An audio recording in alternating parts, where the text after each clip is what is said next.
Part C.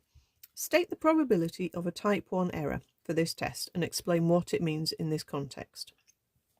So a type 1 error is when you reject H0, but it's actually still true.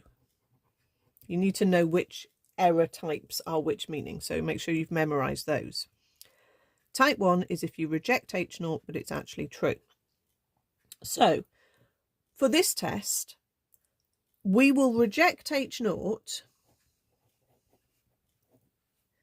if you fall in the critical region. And we've just had a set of calculations and we've worked out that the probability of falling in the critical region is the 0.0327, about 3.27%.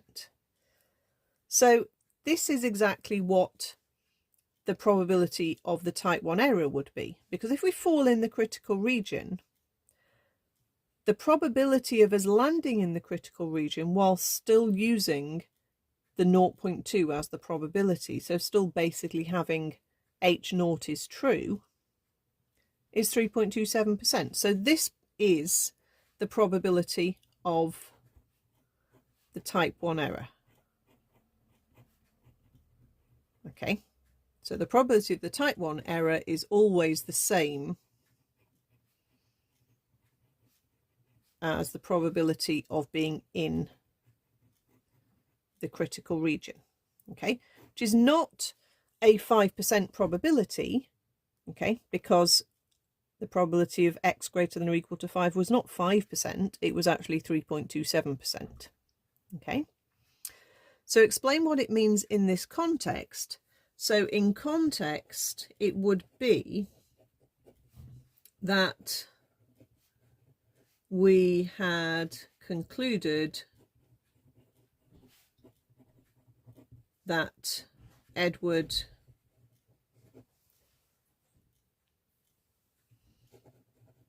had improved his ability